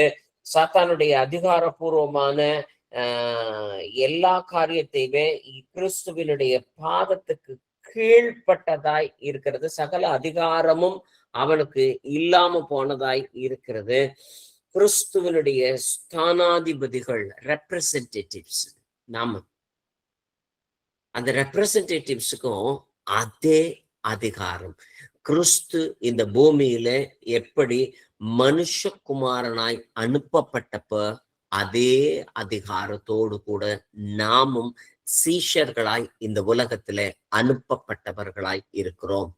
இத மறந்துட்டோம் அப்படின்னா நம்மளுடைய பொசிஷனே எவ்வளவு பெரிய பொசிஷனா இருக்குது அப்படின்னு வேதம் நமக்கு வெளிக்காட்டுகிறது. அப்படின்னா இவ்வளவு பெரிய ஸ்தானத்துல நீங்க இருக்கிறீங்க, அந்த இடத்த தக்க வைக்கிறதும் அந்த இடத்துல இருந்து நயவசனிப்பு இச்சக பேச்சுக்கும் கபடி இல்லாதவர்களை வஞ்சிக்கக்கூடிய விதத்துக்கும் போறதும் அவர்களுடைய கையில இருக்குது. 2 கொரிந்தியர் 5:20. ஆனபடியினாலே தேவனானவர் எங்களை கொண்டு புத்தி சொல்லுகிறது போல நாங்கள் கிறிஸ்துவுக்காக ஸ்தானாபதிகளாய் இருந்து தேவனோட ஒப்புரவாகுங்கள் என்று கிறிஸ்துவின் நிமித்தம் உங்களை வேண்டிக் கொள்ளுகிறோம். அதான் ஸ்தானாதிபதியா இருக்கிறவன் எல்லாத்தையுமே, மற்றவங்களை எல்லாத்தையுமே எப்படி சொல்லணும்னா, தேவனோட ஒப்புரவாகுங்கள், தேவனோடு கூட எல்லாத்தையுமே சேர்ந்துக்கங்க. ஏன்னா இன்னைக்கு விக்கிரகத்தை வணங்குகிறவன் தேவனோட ஒப்புரவாகல, தேவனோட சண்டை போடுறான். நீ தேவையில்லை, எனக்கு சிலை இருந்தா போதும், தேவன் பேச தேவையில்லை, மோசே பேசினாலே போதும் அப்படின்னு சொல்லிட்டு வணங்கா கழுத்துள்ளவர்களாய் ஒப்புரவுல இருந்து வெளியே போய்கிட்டு இருக்கிறான். அவன் சிலை வழிபாட்டுல இருக்கிறவனாயும் சரி, துர்போதனையில இருக்கிறவனாயும் சரி, தவறான வழிநடத்துதல்ல இருக்கிறவனாயும் சரி, பாவத்துல இருக்கிறவனாயும் சரி, தேவனோடு ஒப்புரவாகுதல்ல இருந்து பிரிதல்லையும் அந்த சண்டை போடுறதுல தான் அவன் இருக்கிறான். அப்படின்றப்ப அந்த ஒப்புரவாகுதல்ல அப்படிங்கிறதுக்காகத்தான் நம்மை அழைக்கப்பட்டவர்களாய் இருக்கிறோம். கிறிஸ்துவ நிமித்தம் உங்களை வேண்டிக் கொள்ளுங்கள், ஒப்புரவாகுங்கள் அப்படின்னு சொல்லிட்டு ஒவ்வொருத்தரையும் ஒப்புரவாக்குறதுக்காக தான் நம்மளைய அந்த அதிகாரத்தோடு கூட அந்த சமரசம் பண்றதுக்கு தேவனோடு கூட நான் இருக்கிறேன், உனக்காக கர்த்தர்ட்ட பரிந்து பேசுறேன், நீ ஒரே ஒரு விஷயம் மட்டும் வா, உன்னுடைய பாவத்தை விட்டு வா, உன்னுடைய இது பாரம்பரியத்தை விட்டு வா அப்படின்னு சொல்லி அழைக்கிறதற்கு நாம் ஏற்புடையவர்களாய் நிற்கும் பட்சத்துல தேவன் நம்மை அந்த ஸ்தானாதிபதியாய் அழைத்தவராய் இருக்கிறார். That is your position. உங்களுடைய அந்த இலக்கு, அந்த இடம் அப்படிங்கிறது தேவனுடைய அந்த ஸ்தானாதிபதி ரெப்ரசன்டேட்டிவ் அப்படிங்கிற ஒரு ஸ்தானத்துக்குள்ளார நாம நிக்கிறோம். ரோமர் 8:17, நாம் பிள்ளைகளானால் சுதந்திரரும் ஆமே, தேவனுடைய சுதந்திரரும், கிறிஸ்துவுக்கு உடன் சுதந்திரரும் ஆமே, கிறிஸ்துவுடனே கூட நாம் மகிமைப்படும்படிக்கு அவருடனே கூட பாடுபட்டால் அப்படியாகும். ஆமே. சின்ன சின்ன பாடுகள், சின்ன சின்ன உபத்திரவங்கள், லீவு நாளா இருந்தாலும் சாக்ரிஃபைஸ் பண்ற மாதிரிதான் இருக்கும். சொந்த பொழுதுபோக்கு நேரங்களா இருந்தாலும் அத்தனையும் சாக்ரிஃபைஸ் பண்றதா இருக்கும். சின்ன சின்ன பாடுகள் நீங்க படுறதா இருந்தா படுங்க, அது தேவனுடைய மகிமைக்கு உரியதாய் இருக்கும். எதையுமே நாம கொஞ்சம் கூட இம்மினி கூட நகர்த்தாம உங்களுடைய வீட்டு வேலையெல்லாம் செஞ்சுட்டு என்னால போய் சுவிசேஷத்துக்கோ யாரும் போய் பாக்குறதுக்கோ முடியல அப்படின்னா அந்த வேலைய கஷ்டப்பட்டாலாச்சும் சீக்கிரம் முடிங்க. என் பிள்ளைங்களை எல்லாம் பார்த்துக்கிட்டு கஷ்டப்படுங்க. ஒரு சில விஷயங்கள்லாம் கொஞ்சம் கூடுதலான எக்ஸ்ட்ரா எஃபர்ட் எடுத்துதான் செஞ்சே ஆகணும். இயல்பா வந்து என்னது காலையில இருந்து 4 மணிக்குள்ளார எல்லா வேலையும் முடிக்கிறதும் அந்த எஃபர்ட் எடுத்தாதான் முடிக்க முடியும். தூங்குற நேரத்துல தூங்கிட்டு, பொழுதுபோக்குற நேரத்துல பொழுதுபோக்கிட்டு, நாம செய்ய வேண்டிய வேலை எல்லாத்தையும் செஞ்சுட்டு தேவனுடைய ஊழியத்துக்கு நேரம் பத்தல அப்படின்னு சொல்லக்கூடியவர்களுக்கு எல்லாத்துக்குமே அவருடனே கூட பாடுபட்டால் அப்படியாகும். எப்படியாகும்? கிறிஸ்துவனுடைய கூட நாம் மகிமைப்படும்படிக்கு. இன்னைக்கு நம்ம ஞானஸ்தானம் வாங்கினதுனால தேவனுடைய சமூகத்துக்குள்ளார மகிமைப்படும்படிக்கு நாம் தெரிந்தெடுத்து கொள்ளப்பட்டோம் அப்படிங்கிறது இல்லை, இல்லவே இல்லை. ஞானஸ்தானம் அப்படிங்கிறது ஒரு முன்னெடுப்புக்குரிய முதல் படி. நாம போகிறோம் அப்படிங்கிறதுக்குரிய முதல் படி. ஆனா அவருடனே கூட பாடுபட்டால் மட்டுமே, நம்மளுடைய ஸ்தானாதிபதிக்கு வேலையே அதுதான். நம்மளுடைய பொசிஷன், ஆவிக்குரிய அதிகாரம் எல்லாத்துக்குமே கையில கொடுத்துருக்கிறது எல்லாத்துக்குமே இதுக்காக தான். கிளம்பி போய் சுவிசேஷம் அறிவி, எல்லாரையுமே தேவனுடைய ராஜ்யத்துக்குள்ளார பேழை கட்டுறது வேலையா இருந்துச்சு. நோவாவுக்கு பேழை கட்டுற வேலையா இருந்துச்சு. ஆனா பேழை கட்டுறதோட மட்டும் எனக்கு பேழை கட்டுறதே பெரிய வேலையா இருக்குது, இன்னும் நான் எங்க போய் நான் மற்றவங்களுக்கு எல்லாம் பிரசங்கம் பண்ணுவேன் அப்படின்னா, அவன் பிரசங்கமும் செய்தான் என்று வேதம் தெளிவாக சொல்லுகிறது. பேழை கட்டுவதோடு கூட அவன் பிரசங்கமும் செய்தான். பிரியமானவர்களே, உங்கள் பிரசங்கங்கள் எங்கே? ரோமர் 10:17. ஆதலால் விசுவாசம் கேள்வியினாலே வரும், கேள்வி தேவனுடைய வசனத்தினாலே வரும். ஆமென். தேவனுடைய வசனத்தை கேட்கிறப்ப கேட்க கேட்க கேட்க கேட்க விசுவாசம் வளரணும். இது வரைக்கும் ஆன்லைன் எத்தனை தடவை கேட்டிருக்கிறோம். விசுவாசம் வளர்ந்து நாம் புறப்பட்டு போகிறவர்களாய் என்னைக்கு இருக்கிறோமோ அப்போ மகிமைக்கு மேல் மகிமை அடையவர்களாய் நாம் மாறுவோம். ஆதியாகமம் 2:16-17 வாசிப்போம். தேவனாகிய கர்த்தர் மனுஷனை நோக்கி, நீ தோட்டத்தில் உள்ள சகல விருட்சத்தின் கனியையும் புசிக்கவே புசிக்கலாம், ஆனாலும் நன்மை தீமை அறியத்தக்க விருட்சத்தின் கனியை புசிக்க வேண்டாம், அதை நீ புசிக்கும் நாளில் சாகவே சாவா என்று கட்டளையிட்டார். அப்ப இந்த கட்டளை பழைய ஏற்பாட்டுல ஆதாமுக்கு ஏவாளுக்கு கொடுக்கப்பட்டதா இருக்குது. அந்த சாகவே சாவாய் அப்படிங்கிறது அவனுக்கு நன்மை தீமை. இதையும் நான் போன தடவையே நான் சொன்னேன்.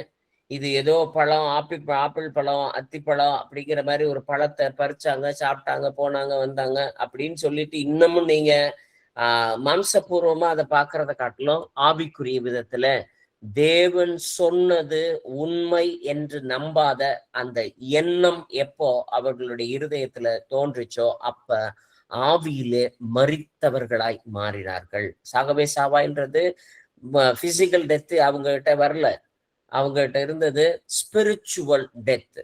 அந்த ஸ்பிரிச்சுவல் டெத்தை ரெசரக்ஷனோட அந்த ஸ்பிரிச்சுவல் ஆவிக்குரிய மரணத்தை ஆவிக்குரிய உயிர்த்தெழுதலாய் மாற்றினது இயேசு கிறிஸ்துவனுடைய சிலுவை மரணம்.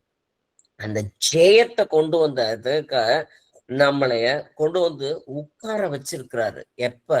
உயிருள்ளவர்களாய் உட்கார வச்சிருக்கிறாரு, செத்தவங்களா இல்ல. ஆவிக்குரிய உயிருள்ளவர்களாய் உட்கார வைக்கிறதுக்கு அவர் பட்ட பாடுகள் கொஞ்சம் நஞ்சம் அல்ல. அதற்கென்று பிரயாசப்பட்ட காலங்கள் கொஞ்ச காலம் அல்ல. மிகுந்த காலங்களுக்கு வெயிட் பண்ணி தேவனுடைய வருகை அவ்வளவு கணக்கச்சிதமாய் செய்யப்பட்ட ஒன்று. அதை அற்பமா எண்ணாதபடிக்கு நமக்கு இருக்கக்கூடிய அந்த பொசிஷன் சாவாமையிலிருந்து வாழக்கூடியவர்களாய் பிரித்தெடுக்கிறதுக்கு காரணம் வெளிப்படுத்தின விசேஷம் 19:15 வாசிங்கள. பெருஞ்சாதிகளை வெட்டும்படிக்கு அவருடைய வாயிலிருந்து கூர்மையான பட்டயம் புறப்படுகிறது. இருப்பு கோலால் அவர்களை அரசாளுவார். அவர் சர்வ வல்லமையுள்ள தேவனுடைய உக்கிர கோபமாகிய மது உள்ள ஆலையை மிதிக்கிறார். ஆமென். இது வெளிப்படுத்தின விசேஷத்தினுடைய விளக்கமா இருக்கக்கூடிய அந்த காரியங்கள்ல எல்லாத்துலயுமே பார்த்திருக்கோம். இது எல்லாமே ஆவிக்குரிய செயல்பாடு. அவர் போய் லிட்டரலா பட்டயத்தை எடுத்து கழுத்தை வெட்ட போறது கிடையாது. ராஜா மாதிரி கொடுங்கோல் ஆட்சி செய்ய போறது கிடையாது. ஏன்னா அநீதிக்கு எதிர்த்து செயல்படக்கூடிய அந்த ஆவியினுடைய செயல்பாடுகள் எல்லாமே உக்கிர கோபமாய், பாவத்திற்கு என்று நாம இருக்க வேண்டியது உக்கிர கோபமாய், நீதிக்கு மிகுந்த தாபமாய் இருக்க வேண்டியவர்களாய் இருக்கிறோம். அப்படி மாறுகிற பட்சத்துல ஏசாயா 11:4 நீதியின்படி ஏழைகளை நியாயம் விசாரித்து யதார்த்தத்தின்படி பூமியில் உள்ள சிறுமையானவர்களுக்கு தீர்ப்பு செய்து பூமியை தமது வாக்கின் கோலால் அடித்து தமது வாயின் சுவாசத்தால் துன்மார்க்கரை சங்கரிப்பார். இதெல்லாம் தேவன் செய்யக்கூடிய விஷயம். ஏன்னா தேவனுடைய ரெப்ரசன்டேட்டிவ் நாம இங்க உட்கார்ந்து இதெல்லாத்தையும் செய்யணும். வாக்கின் கோலால் அடிக்கணும், துன்மார்க்கனை சங்கரிக்கிறது அந்த வாயினுடைய சுவாசத்தால். அப்படின்னா நாம பேசக்கூடிய பேச்சு, நம்ம வாயிலிருந்து புறப்பட்டு வரக்கூடிய அந்த வாக்கின் கோல், இது எல்லாமே இது தேவன் செய்யக்கூடியது.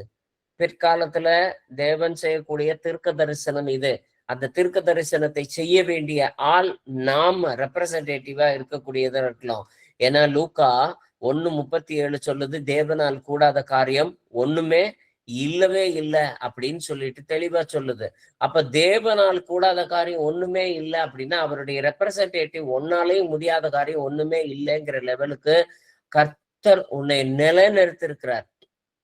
கர்த்தருடைய பொசிஷன் அது. பட் நம்மளுடைய பொசிஷன்ல இது வரைக்கும் தான் என்னால முடியும், இதுக்கு மேல என்னால செய்ய முடியாது அப்படிங்கிற ஒரு பொசிஷனுக்குள்ளார நம்ம நிறுத்தாதபடிக்கு நம்மளுடைய இருதயம் தேவனுக்குள் கட்டப்பட்டதாய் இருக்க வேண்டும். யோவான் 14:10 நான் பிதாவிலும் பிதா என்னிலும் இருக்கிறதை நீ விசுவாசிக்கிறதில்லையா? நான் உங்களிடனே சொல்லுகிற வசனங்களை என் சுயமாய் சொல்லவில்லை. என்னிடத்தில் வாசமாய் இருக்கிற பிதாவானவரை இந்த கிரியைகளை செய்து வருகிறார். இது இயேசு கிறிஸ்து சொன்ன மாடல். நான் பேசலப்பா, என்னுடைய சுயமா நான் பேசல, சொந்த புத்தியை சார்ந்து நான் பேசல, சொந்த புத்தி என்னுடைய காரியங்களை எதுவுமே பேசல. இது இயேசு கிறிஸ்துவனுடைய சாயல். அதே சாயல் தான் இன்னைக்கு நம்ம கிட்டையுமே புறப்பட்டு வர வேண்டியதாய் இருக்குது. அந்த சாயல் அவர் என்னிடத்தில் வாசமாய் இருக்கக்கூடிய பிதாவானவர். என பிதாவும் இவரும் ஒன்றே. மனுஷகுமாரனாய் வாழ்ந்த நாட்கள்ல 2 ஆபீஸ்லயுமே செய்ய வேண்டிய காரியத்தை செய்தவராய் இருக்கிறார். ஆனா நமக்கிட்ட இருக்கக்கூடிய இயேசு கிறிஸ்து எனக்குள் வாழுகிறார் அப்படின்றப்போ நம்ம செய்யக்கூடிய கிரியைகள் எல்லாமே இயேசு கிறிஸ்து செய்கிறார் இன்னைக்கு நம்மளால சொல்ல முடியுமா? என்னால அல்ல, நான் சுயமா பேசவே கிடையாது, இயேசு கிறிஸ்து தான் என்கிட்ட இருந்து பேசுறாரு. அப்போ நீங்க கோவப்பட்டு பேசக்கூடிய சமயத்துல இந்த வார்த்தையை உங்களால சொல்ல முடியுமா? நம்மை நாம நிதானித்து பார்ப்போம். நாம பேசக்கூடிய வார்த்தைகள் எதுவுமே சுயத்திலிருந்து புறப்பட்டு வரக்கூடாது. நாம செய்யக்கூடிய எந்த ஒரு காரியமுமே சொந்த சிந்தையை சார்ந்ததாய் இருக்கக்கூடாது.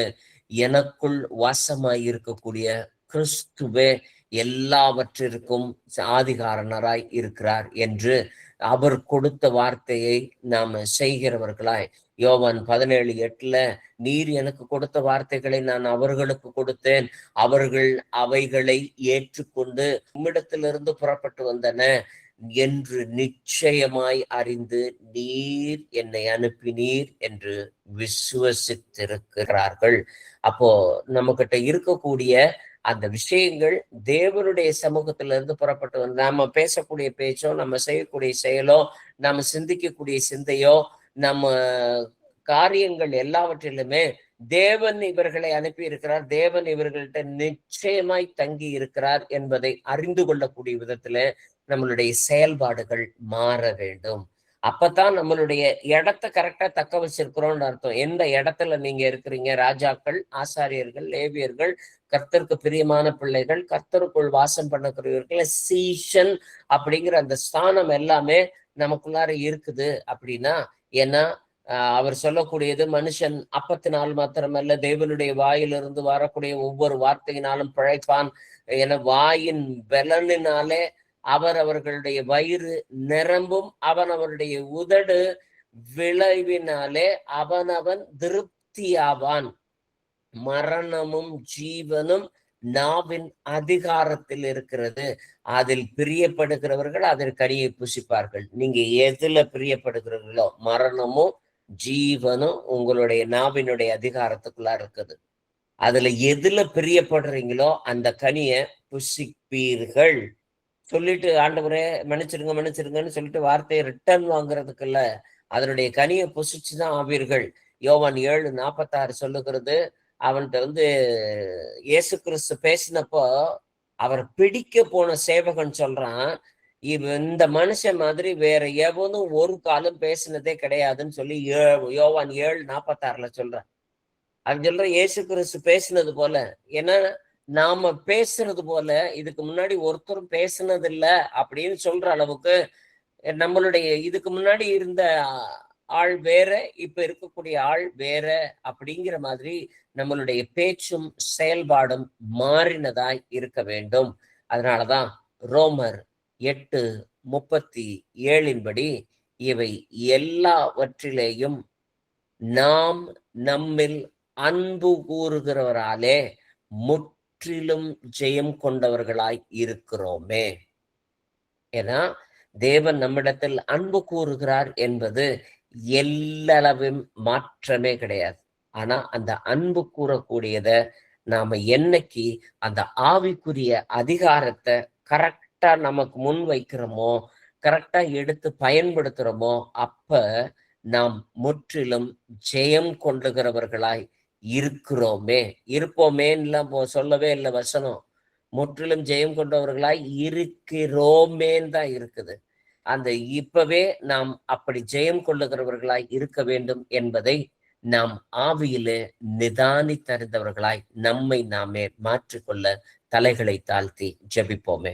மகா இரக்கமும் கனமும் பொருந்தி எங்கள் பரமநேசரே, எங்கள் கர்த்தராகிய இயேசு கிறிஸ்துவின் நாமத்தினால கிறிஸ்து இயேசுவுக்குள் கட்டப்பட்டவர்களாய் நாங்கள் ஒன்றாய் இசைந்து அவரோடு ஆவியிலே இணைக்கப்பட்டவர்களாய் இருக்க வேண்டும் என்பதை தேவரீர் இந்த நாளிலே இதோ எங்களுடைய இருதய பலகையிலே நீர் எழுதுகிறதா இவருக்காய் ஸ்தோத்திரம் ராஜா. நாங்கள் வெற்று காற்றிலே சிலம்பம் பண்ணுகிறவர்கள் அல்ல, அற்பமும் நீசனுமாய் இருக்கக்கூடிய மனிதர்களும் அல்ல, கர்த்தருடைய ஸ்தானாதிபதிகளாய் இருக்கிறோம்.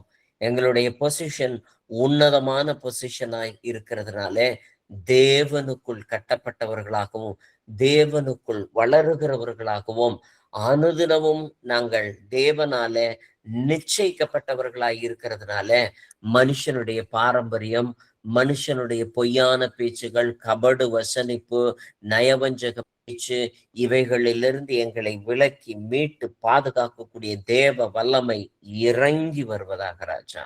அதனால முற்று முடிய ஜெயம் கொள்ளுகிறவர்களாய் நாங்க வாழ நீரே காத்துக்கொள்ளும், வழி நடத்தும் எங்கள் ஜீவனுள்ள நல்ல பிதாவே.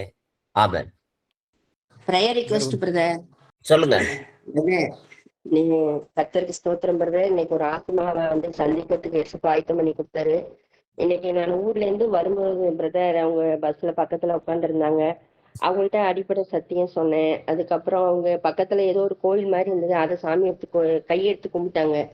அப்பதான் நான் சொன்னேன், ஒரு நிமிஷம் பேசிட்டே வந்தாங்க. அதுக்கப்புறம் கொஞ்ச நேரம் என் மனசு கஷ்டமாவே இருந்தது பிரதர், இவங்க எப்படி சாமி கும்பிட்டாங்களேன்ட்டு. அதுக்கப்புறம் நான் சொன்னேன், நான் கோச்சுக்கேன் சார், ஒன்றும் எடுத்துக்க மாட்டீங்களா அப்படின்னு. அது கடவுள் வந்து அதெல்லாம் கடவுள் இல்லை, அது மண்ணும் கல்லுமா இருக்குது. நீங்க என்ன ஜெபம் பண்ணாலும் அது கேட்க மாட்டாரு. அது ஒன்றும் வாயிருந்து பேசாது, காது இருந்து கேட்காது, கண்ணு இருந்து பார்க்காது அப்படின்னு சொல்லிட்டு சொன்னேன் பிரதர். அதுக்கப்புறம் இல்லை நாங்க கோயிலுக்கு போறோம், நாங்க கோயில் எல்லாம் அங்க இல்ல, சத்தியம் நான் சொல்லிட்டு வரத பார்த்துட்டே அங்க நான் சர்ச்சுக்கு போறேன் அப்படின்னு சொன்னாங்க. இது எந்த ஆலயம் அப்படின்னு சொல்லியிருக்கேன் பிரதர். அவங்க அதுக்கப்புறம் ஃபோன் நம்பர் வாங்கிட்டாங்க பிரதர். அதுக்கப்புறம் ஃபோன் நம்பர் வாங்கி இப்போ நம்ம கோயம்புத்தூர் சபைக்கே வரங்கிற மாதிரி சொன்னாங்க பிரதர். அதுக்கப்புறம் நான் பஸ்லயே அவங்களுக்காக ஜெபம் பண்ணேன் பிரதர். அவங்க வீட்டுல கொஞ்சம் கல்யாண பிரச்சனை. அவங்க வீட்டுல அவங்க பையன் வந்து சொந்தக்கார பையனுக்கு கல்யாணம் பண்ண சொல்றாங்க. அவங்க அம்மா அந்த பையன் ஏத்துக்காம மேட்ரிமோனியில கட்டுறேன் அப்படிங்கிற மாதிரி சொல்லுதான். அதனால அது கொஞ்சம் தடையா இருக்கு, அதுக்காக ஜெபம் பண்ணிக்கங்க அப்படின்னு சொன்னாங்க பிரதர்.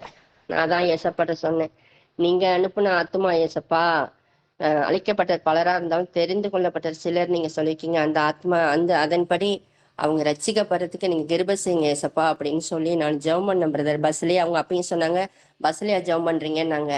ஏசப்பா வந்து பிரசங்கம் பண்றத வந்து நம்ம மகிமைப்படுத்துறது வந்து வெக்கப்படக்கூடாதுங்க, எங்கேயும் சொல்லலாம் அப்படின்னு நான் சொன்னேன் பிரதர். அதுக்கப்புறம் அவங்க சரிங்கன்னு சொல்லி ஃபோன் நம்பர் வாங்கிக்கிட்டாங்க பிரதர்.